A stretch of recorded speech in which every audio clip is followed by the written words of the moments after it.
Today, let's talk about how you become the best sales manager. I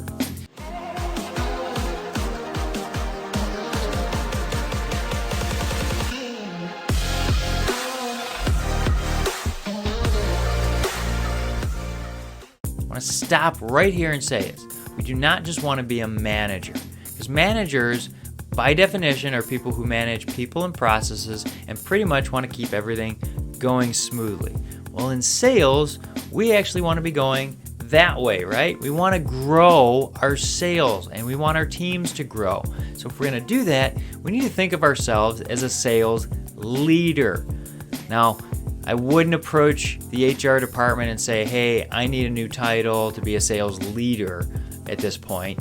But we need to think of ourselves more as a leader, not a manager. Because again, managers are just managing people and processes, and 9 times out of 10, you manage people right out of your organization because they see no value. A leader is constantly showing up, investing in their teams, and adding value. That's what keeps people engaged. They see the value and they want to grow because that person's helping people. That's why people stay. People don't leave an organization, they fire their bosses, okay? But when you're a leader and everybody's seeing growth, they want to stay for the long haul. Well, here's how we're going to go do that. We're going to make sure that we're budgeting to have at least one off-site training for our sales team a year. That's right. We're going to pull them all together and we're going to do a sales training. Now, when I first started off in sales, the owner was probably the best salesperson out there. In fact, he's probably the best salesperson I've ever met. And here's the deal.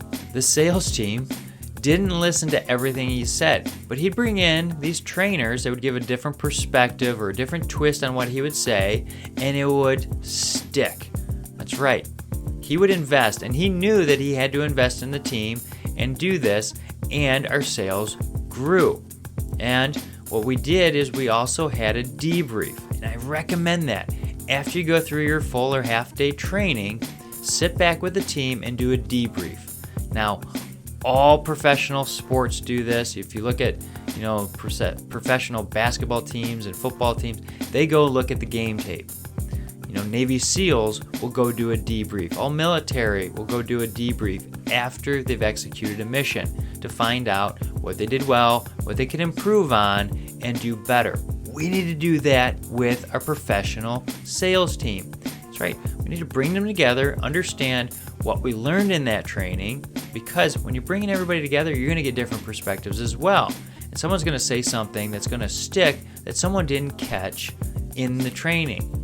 And it's not because they're stupid or anything. It's just because, hey, there's a lot coming at us. We're learning something new, and everybody works together and they start going, hey, I like this because of this, and everybody starts communicating. Here's the other thing that happens. Well, everybody starts communicating and they start building bonds, and they'll start calling each other and building those bonds and growing together and sharpening. Just like iron sharpens iron, we need this debrief to make sure that we're sharpening our skills. Then we determine 1 or 2 things we're going to add to our sales process and use it going forward. And then we'll check on it, make sure it's still working, and keep growing. But we need to be doing these trainings. If we're not doing these trainings, people aren't growing. People typically don't take the initiative to grow on their own. So we need to invest in them. And as a leader, you're the one that's going to invest in the team, okay? Now, we also want to hold people back for another day or so because we need to do some competitive analysis. We need to understand what the competition's doing, what they're selling, how they're selling, why they're selling, how they're selling against us, and how we can mitigate that. And the best way to learn something is to actually teach.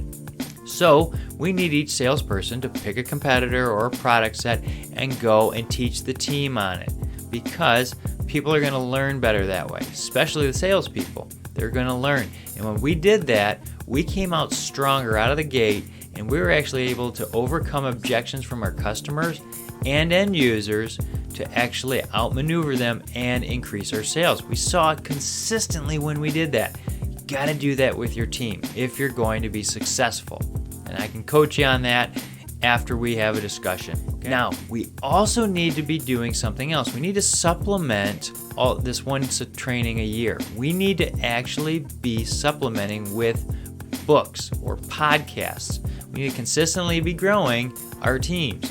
So we need to have a book or a podcast. What can we do? Well, we do that in the 5 to 10 minutes during our weekly sales calls with our teams to go over stuff and discuss what we're learning. We don't let it go on too much further because, again, if you're reading a book, there's a lot of information in there, but if we talk weekly, we don't need to go over the whole book in one setting. So we want to discuss the things. Now, I've read about 10 books to 12 books a year by following a simple process of reading 10 pages a day. And in a month, you can do about 300 pages, okay?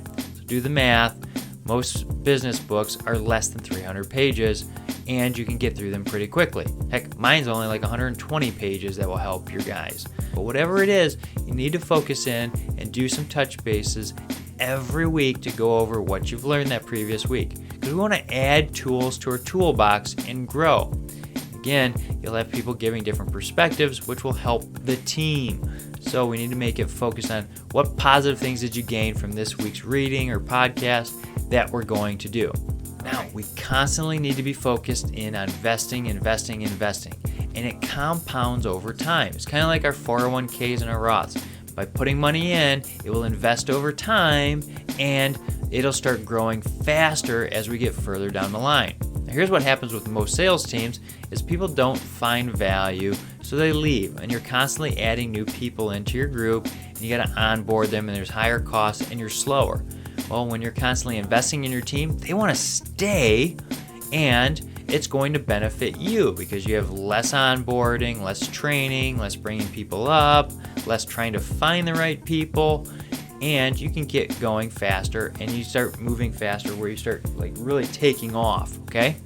So we need to be focused in on how we're going to do that, and that's by investing, okay?